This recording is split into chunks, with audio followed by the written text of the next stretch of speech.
Esta no sé si la habréis escuchado alguna vez, la de Tomarlas de Villadiego, es un poquitín más, yo creo que ya está un poco más conocido. Villadiego es esto. Villadiego es una población de Burgos. Sabéis que durante la Edad Media el derecho no era el mismo en todos los lugares. Sabéis que cada pueblo tenía derechos diferenciados. Aquí conmemoramos el fuero de Brañosera. Sabéis que cada pueblo tenía, muchos de los pueblos tenían su propio fuero, y los fueros, aun dentro de un régimen jurídico relativamente común, sí que tenían diferentes apreciaciones. Es decir, lo que era delito en un pueblo podía no ser delito en 5 pueblos más para allá. Esto ocurría en Villadiego. En Villadiego, Fernando III el Santo, mediados del siglo, final del siglo XII, principio del siglo XIII, les concede un fuero especial. Y concede un fuero especial que es especialmente, valga la redundancia, beneficioso para con los judíos. Los judíos lo pasaban muy mal, pues de vez en cuando, siempre que había alguna crisis económica, algún momento especialmente duro, la reacción del pueblo llano era atribuirle todas las culpas a los judíos y quemar su barrio. ¿Vale? Una vez que se expulsaron los judíos de España, la reacción del pueblo llano en estas mismas situaciones ha ido contra los jesuitas. Vamos cambiando de enemigos. Hoy en día los jesuitas no se pueden tocar porque están muy bien situados. Entonces, este fuero de Villadiego era especialmente favorable para con los judíos. Fernando III el Santo lo que quería era así, tener un espacio geográfico, un espacio urbano en el cual todos los judíos que estaban siendo perseguidos en toda la zona del norte de la Corona de Castilla pudieran asentarse, porque tampoco quería perder ni el poderío económico ni los conocimientos especialmente financieros que tenían los judíos. Y por lo tanto les dijo, mira, pues aquí en Villadiego podéis estar bien. Entonces los judíos, y de ahí viene la expresión tomarlas de Villadiego, cada vez que veían que en el sitio donde ellos estaban viviendo se preparaba cada vez que veían que había antorchas y la gente hablaba a escuchos y susurraban, y cuando ellos llegaban se quedaban callados, decían, mejor vamos a tomarlas de Villadiego, nos venimos a este pueblo castellano y allí nos dejan vivir tranquilos. Háganme el favor de irse a hacer puñetas. Esta es mucho más sencilla. Y esta además la conoceréis. Una puñeta es esto. Es lo que tienen en las mangas, al final de las mangas, los catedráticos, los jueces, etc. Veis que está lleno de filigranas, es muy complicado, esto está tejido siempre a mano, o debería estar tejido a mano, porque antes se ven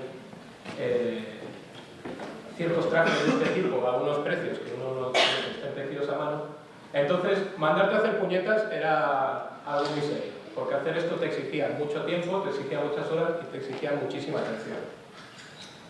Vamos a quemar las naves. Esta sí la conocéis. Esto es muy típico lo dicen siempre los comentaristas de fútbol. Bueno, esto en principio se dice que el primero que lo dijo, aunque ya veremos que no es exacto, fue este señor. Este señor de faldita, que es Hernán Cortés, que era un auténtico bárbaro, pese a las pintas. Un tío muy bragado, un tío muy duro. Nos situamos en los primeros momentos de la conquista de América. Los españoles están únicamente establecidos en la zona de las islas del Mar Caribe. Están ahí viviendo fantásticamente, en un sitio que es poco menos que el paraíso, Cuba, Santo Domingo, etc. Y entonces, este señor, sabiendo que hay un enorme continente al otro lado de ese sitio que todo el mundo considera el paraíso, se le ocurre que sería una buena idea conquistarlo. ¿Vale? Entonces, recluta entre 200 y 2000, depende de la fuente y la crónica que leamos, seguidores. Por seguidores entendemos gente que estaba condenada a muerte, vagabundos, gente de la peor estofa. Los suben en unos barcos y se van de Cuba hasta México, hasta lo que hoy es la costa mexicana. ¿Qué sucede? Claro, la idea es buenísima. Todo el mundo quería ir. Dice, no solo no te vamos a justiciar, no solo no te vamos a matar, sino que además vas a ir a un sitio lleno de gente muy amable y donde el oro poco menos que corre por los ríos. La gente se apuntaba de primera. Sucede que estos llegan a México, llegan a las costas de Yucatán. Y resulta que allí no solamente no corre el oro por los ríos, sino que además a los aztecas, el pueblo precolombino que estaba allí establecido, pues no le caen demasiado bien estos personajes, seguramente por el aspecto y por el hecho de que tenían barba, nunca habían visto a nadie con barba, y empiezan a matarlos. Entonces, claro, el plan ya no es tan atractivo. Y Cortés empieza a ver cómo todo el mundo se le vuelve. Le empiezan a decir que en Cuba se vivía muy bien, vamos a volvernos a Cuba, vamos a volvernos a Santo Domingo, tiene un clima fantástico y además no hay indios que nos destripen por las noches. Pero Cortés, que era extremadamente ambicioso, decide que no. Decide que él va a conquistar el imperio azteca. Y entonces, para impedir que sus hombres deserten, Cortés quema las naves. En teoría, eso dice la leyenda, que quema los barcos. De ahí ha quedado la frase de quemar las naves. En realidad hace otra cosa muy similar, que es que los hunde. ¿Vale? Cortés va una noche con una serie de acólitos suyos, abre vías de agua en los barcos y por las mañanas los barcos están hundidos y entonces ya la única salida que tenían los españoles era tirar hacia adelante. Tirar hacia adelante y conquistar entre los 200 y 2000 que hubo un imperio absolutamente inmenso. Una empresa llena de historias, llena de historias muy atractivas, muy interesantes. Insisto, con muy poquitos castellanos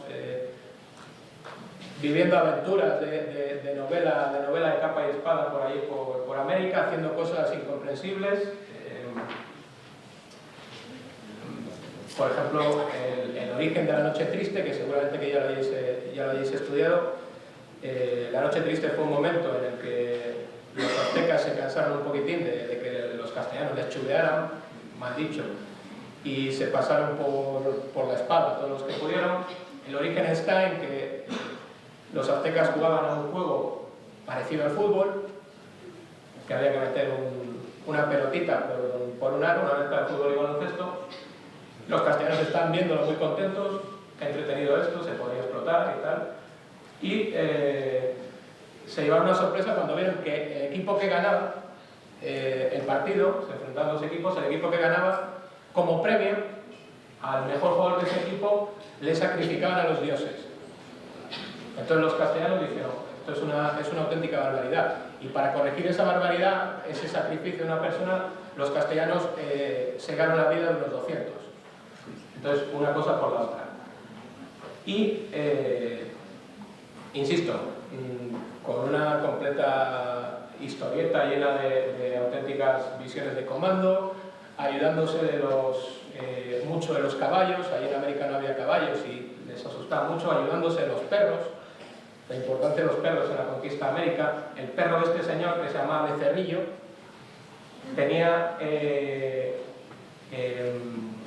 cargo de ballestero en el ejército español. ¿Vale? Tenía cargo de ballestero y sueldo de ballestero. Lo cobraba este señor, él no lo cobraba, pero bueno, también tenía el derecho a doble ración de carne. Allí los aztecas tenían unos perros muy chiquitines que de vez en cuando se comían, entonces aparecían los perros castellanos, que eran como lobos o gran danés, y era bastante escalofriante aquello. Esto, quemar las naves. Insisto, la primera de las que vemos que se dice mal. Vamos a ver unas cuantas de estas. Estar en Babia. Está en Babia. Esto es Babia. Alta Edad Media. Los reyes del reino Astur-Leonés o del reino de Asturias, durante los inviernos o en momentos de especial estrés, se retiraban a esta zona, a la zona de Babia. Porque era una zona rural, era una zona muy alejada de la corte, era una zona donde ellos podían desconectar de todo su estrés, de ese momento tan complicado y todas estas cosas que tiene que hacer un rey. Entonces ya ahí quedó la idea de que cuando uno está completamente aislado del mundo, cuando uno no está pensando en nada, está en Babia.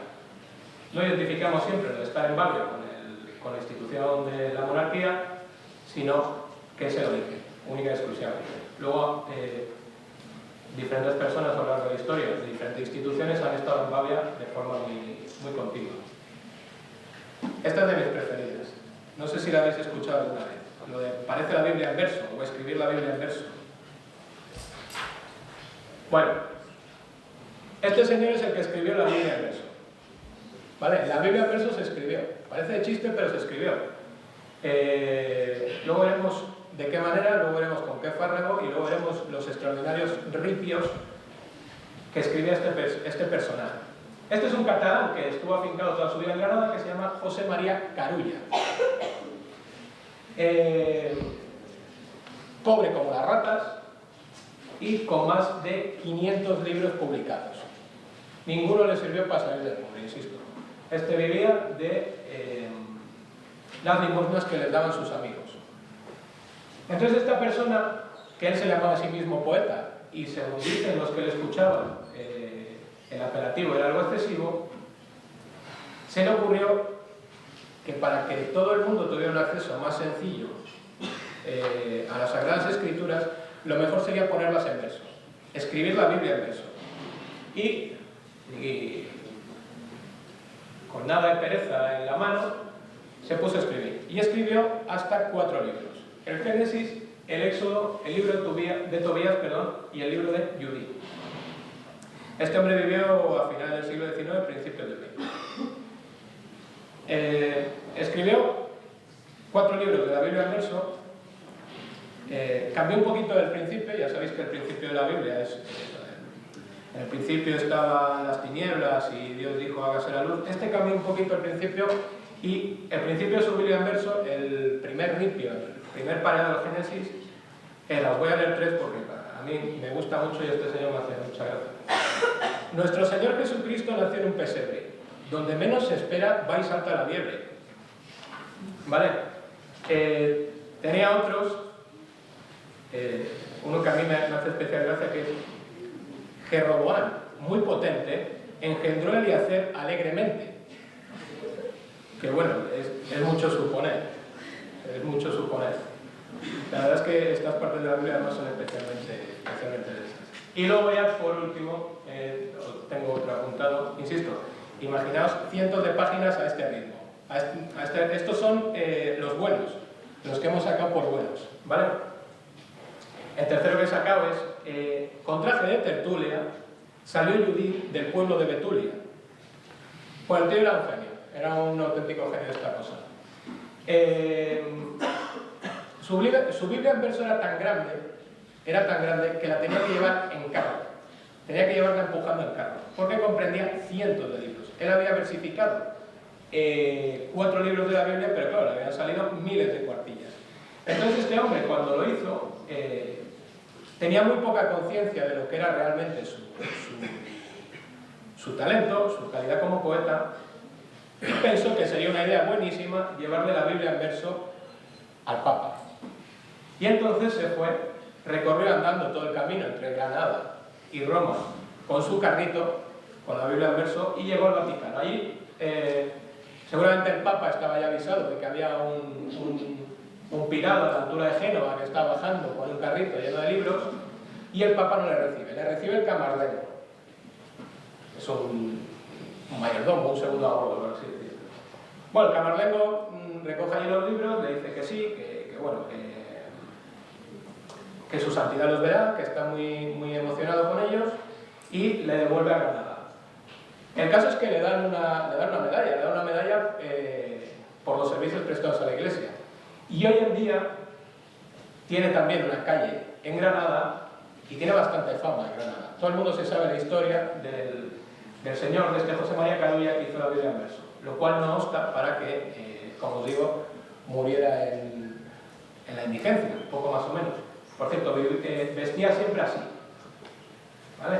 Este era la insignia estampa de Carulla. Cuando se te aparecía un paisano así vestido por la noche en Granada, soltando ripios espantosos, y tenía que ser complicado. Esto seguro que también lo habéis escuchado. Me estoy dando cuenta que la mayoría salen en retransmisiones deportivas y en cosas así. Llevar colgado el San Benito. Esto es de Goya, esto es el cuadro bueno de hoy. El San Benito es esto. Tradicionalmente, la justicia, y muy especialmente la justicia inquisitorial, Uno de los elementos que se quiso cambiar a partir del siglo XVIII de la justicia tradicional que existía en Castilla, en España y en realidad en todos los lugares, fue la eliminación de las llamadas penas infamantes. Esto es una pena infamante, luego veremos otra pena infamante. Eran penas que atentaban contra la dignidad de las personas. La idea era, me parece muy bien, he pecado o he cometido un delito, impóngame una pena cualquiera, una pena preestablecida, pero no me haga atentar contra mi propia dignidad. Este San Benito era una de estas penas infamantes. Tú cometías determinados delitos, por cierto, determinados delitos que en su mayoría y por su naturaleza eran cometidos por gente con problemas mentales, con taras mentales. Tú cometías un determinado delito y te hacían llevar durante un tiempo determinado que propusiera el juez esto. Entonces tú tenías que llevar el tonto del capirote, que también viene aquí. Tú tenías que llevar esto cada vez que salieras a la calle durante el tiempo que te estableciera el juez. ¿Vale? Esto es un tribunal inquisitorial. De aquí viene lo de llevar colgado el San Benito. Es como tú llevas colgado el San Benito y la gente ya se hacía una idea preconcebida de ti, al margen de que aquella idea fuera cierta o no. Ahí viene la expresión llevar colgado el San Benito, que es una idea preconcebida que tenemos sobre otra persona.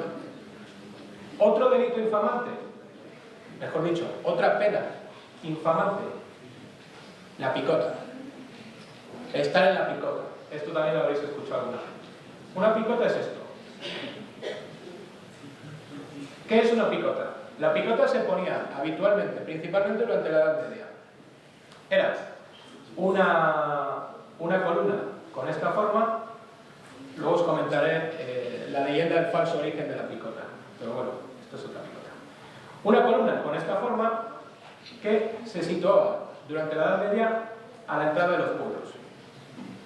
Entonces la picota era el sitio donde se llevaban a cabo las penas, las sanciones por determinados delitos. Si tú estás en la picota, estás fastidiado. Porque aquí, la pena de picota podía ser que estuvieras aquí sentado, expuesto a los insultos del resto del pueblo durante, por ejemplo, 2 días. Pero la pena de picota también podía ser que estuvieras aquí sentado durante 2 días, expuesto a cualquier cosa que te hicieran los vecinos de tu pueblo. Y a lo mejor uno te llamaba sinvergüenza, o ruin, o villano, pero seguramente habría otro que cogería una piedra y te la tiraría a ver si acertaba. ¿Vale?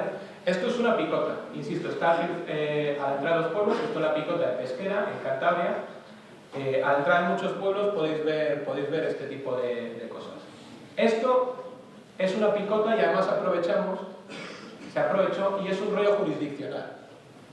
En las picotas, sabéis que durante la Edad Moderna y la Edad Media, no todos los pueblos estaban bajo la jurisdicción real. Existían diferentes señoríos, bien señoríos de realengo, bien señoríos eclesiásticos. Es decir, en un pueblo te podía juzgar el rey o el tribunal del rey si tú cometías un delito, en el pueblo al lado te podía juzgar el tribunal del arzobispo de Burgos y en el pueblo al lado te podía juzgar el tribunal del duque de Infantado. Entonces, para que tú supieras en qué jurisdicción estabas, para que tú supieras el pueblo, se está poniendo todo esto, para que tú supieras en el pueblo donde estabas quién te iba a juzgar, teníamos estos rollos jurisdiccionales. Entonces aprovechábamos la picota y en la picota poníamos el escudo del señor, la iglesia o el monarca que dominaba ese pueblo. Esto es un rollo jurisdiccional. ¿De acuerdo? Insisto, las picotas son medievales. Lo digo porque hay por ahí, corre por internet y por algunos libros, incluso universitarios, la leyenda de que la especial forma que tienen las picotas se debe a cierta parte del cuerpo que Carlos V tenía en muy alta estima de sí mismo. ¿Vale? No puede ser, las picotas son anteriores a que llegara Carlos V y todas sus partes del cuerpo a España. Dejar a alguien en la estacada para luego morder el cuerpo. Estos son 2 medievales, esto es un 2 por 1 que puesto, esto también se utiliza bastante. Esto es una estacada. ¿Veis? Esto es una reproducción de un torneo medieval, esto de caballeros. Los torneos medievales se llevaban a cabo en un espacio muy determinado, un espacio de lidia, que estaba delimitado entre estacas. Entonces, para vestirse así, tú no te podías vestir tú mismo, te tenían que vestir tus mayordomos, te tenían que vestir tus escuderos. Y en el momento que te dejaban completamente vestido y subido ya a tu caballo, que tampoco era fácil subirte tú mismo, por no decir imposible, ya ellos te dejaban en la estacada, te dejaban dentro del lugar donde te ibas a enfrentar al otro paisano, igual vestido igual de raro que tú, y estabas completamente solo. De ahí que la expresión dejar en la estacada a alguien signifique dejarlo solo ante el peligro. ¿Qué podía suceder cuando te dejaban en la estacada? Que acabaras mordiendo el polvo. ¿De dónde viene esa expresión? Morder el polvo es perder, es quedar derrotado en una lid. Es igualmente medieval. Durante la Edad Media existía la tradición, cuando una persona fallecía en una batalla en la cual estaba defendiendo la tierra donde había nacido, existía la tradición de que cuando se sentía herido de muerte, cogiera un puñado de tierra, de esa tierra que tanto decía amar, y le besara. Para establecer ahí la idea de que muero por esta tierra y haría de todo por ella. Claro, la gente que lo veía desde lejos en realidad parecía que estaba mordiendo el polvo de la tierra. De ahí esa expresión que es caer derrotado y que hoy en día se dice morder el polvo. El último premio Nobel español, ya que hablamos de la RAE, hizo algo parecido porque por lo visto sus últimas palabras, Camilo José Cela, fueron viva Iria Flavia, que era el sitio donde él había nacido. No sé si será verdad o no, pero también es una forma de morder el polvo, un poquitín indiferente. Algunas son las mangas verdes, esta no sé si la conocéis, esta era muy típica de hace años. Bien, estos eran los de las mangas verdes.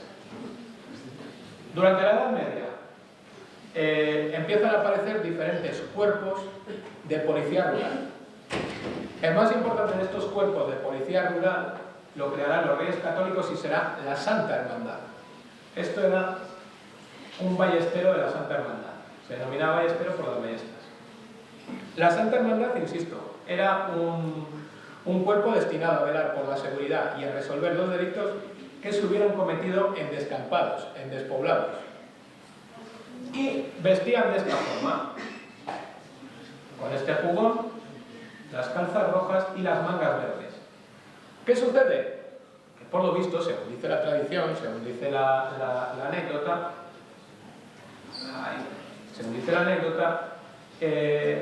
esta gente tenía la facultad, la facilidad de llegar siempre ligeramente tarde al lugar de comisión del delito, de tal forma que ya no está su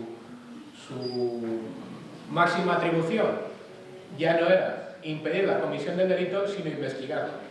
Y por eso cuando llegaban, como ya había 2 o 3 muertos por el suelo, se decía lo de a buenas horas mangas verdes.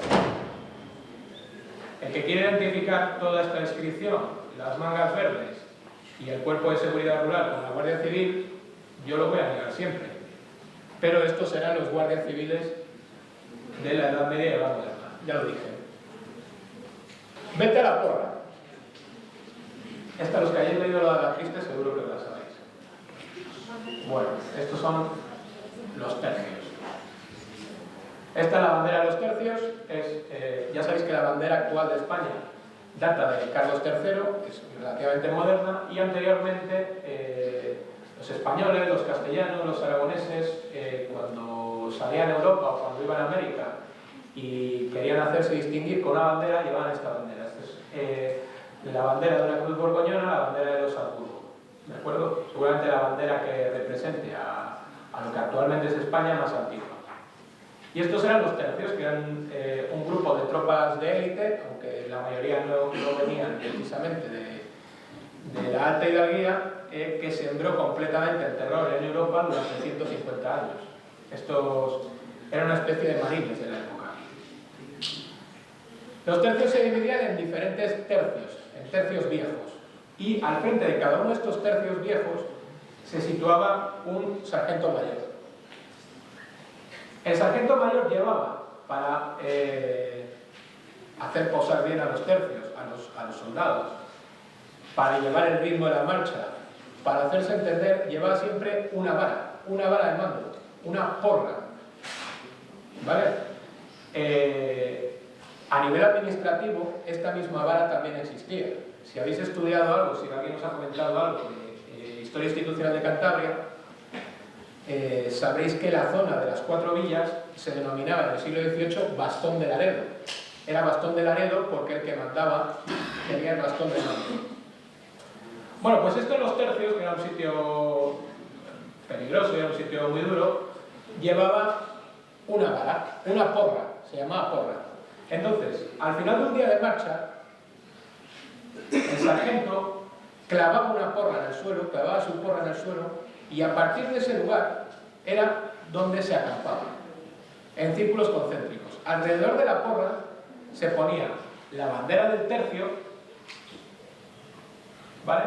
Y los diferentes tesoros que llevaba el tercio, que pueden ser pues, una armadura especial que hubieran sacado del último saqueo, alguna medalla de la Virgen, los diferentes tesoros. Entonces, el lugar de alrededor de la porra era el lugar que más protegido tenía que estar en el tercio. El lugar que tenía que estar siempre con una guardia. Por eso, si tú te portabas mal, te mandaban de guardia, te mandaban a la porra. Dicho lo cual, más usualmente, la porra para lo que servía era para el sitio donde se hacían los arrestos.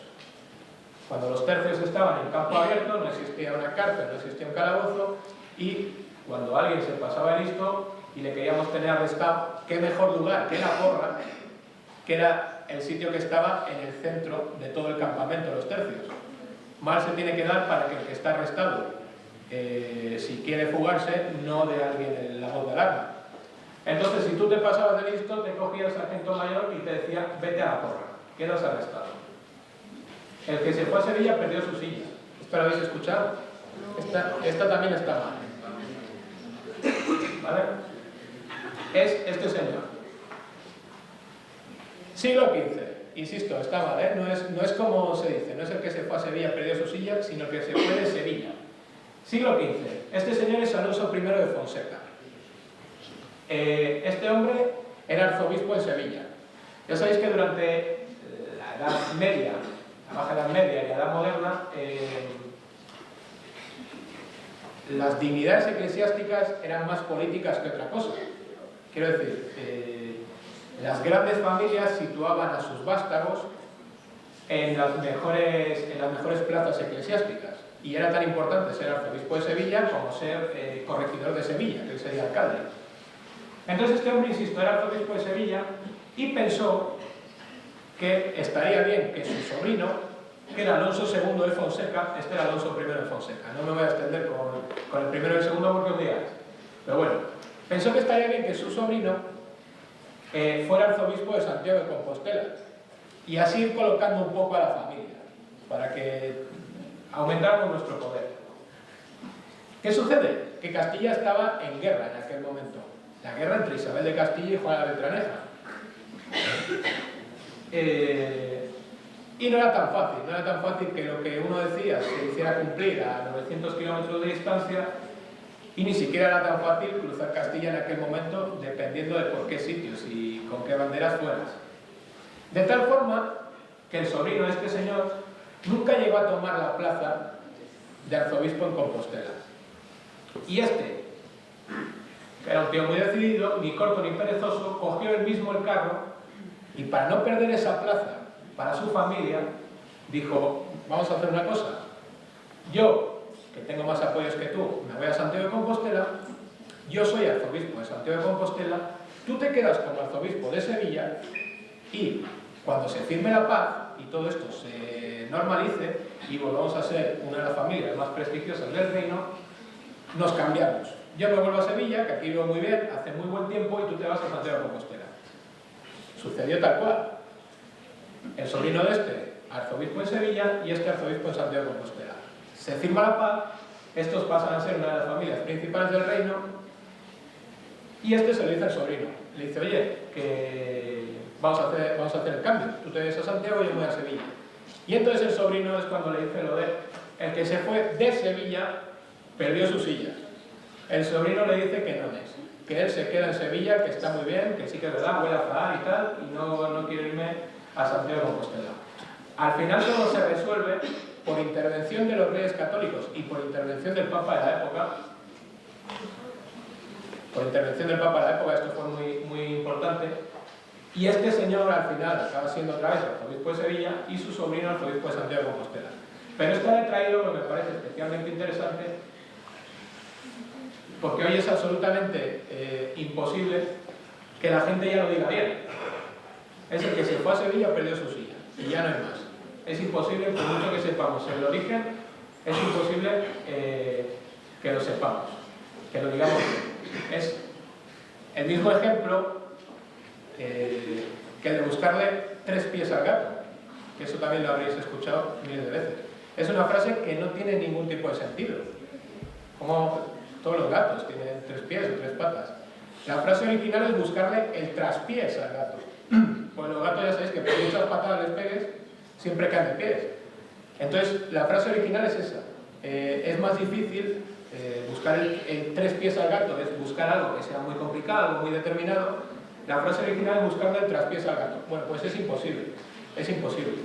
Y a mí me han llegado a decir profesores universitarios que lo que estaba diciendo que era mentira. Que en este caso no era. Cada cual se defiende como puede.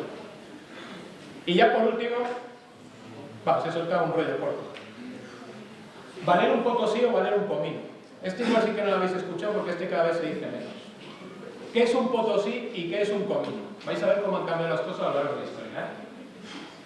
Valer un Potosí significa valer muchísimo. Un Potosí es algo que tiene muchísimo valor.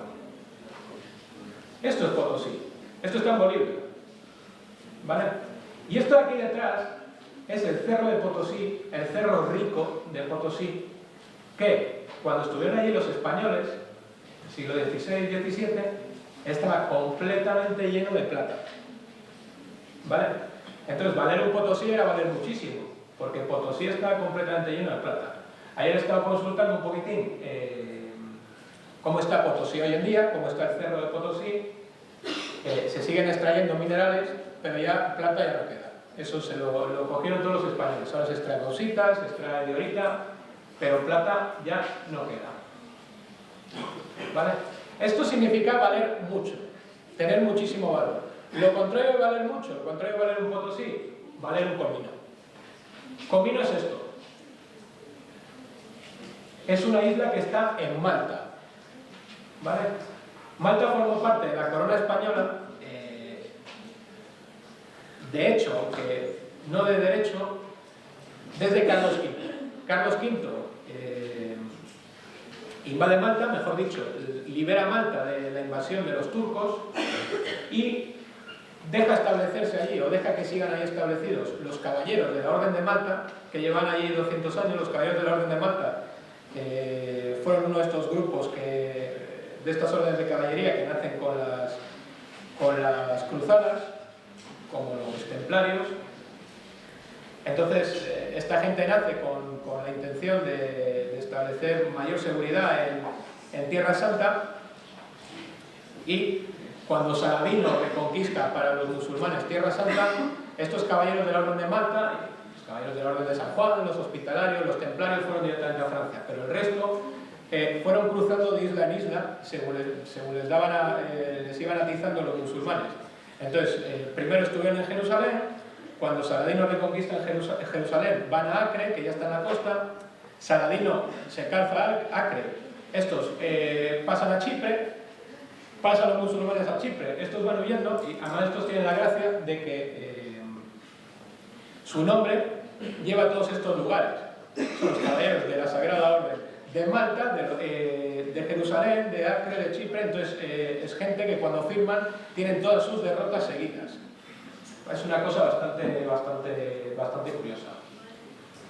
Entonces Carlos V, insisto, recupera Malta para los cristianos, se lo cede a los caballeros de la Orden de Malta, previo pago anual que tenía que hacer de la Orden de Malta del halcón maltés, Estos eran los mejores cetreros de Europa, los malteses, y Carlos V, que era muy pío, previo pago solamente del alfón maltés, les dejaba estar aquí.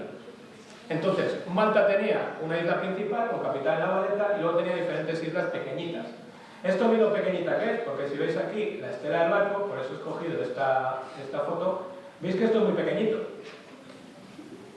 La isla de Comino, de ahí viene la expresión valer un comino, ¿vale? También veis que esto hoy en día es uno de los primeros destinos turísticos, lo cual nos dice lo que ha cambiado la historia de 500 años ahora. Y ya, un momentito, no quiero acabar sin, ya que hemos hablado de la Orden de Malta, ya os digo una última cosa.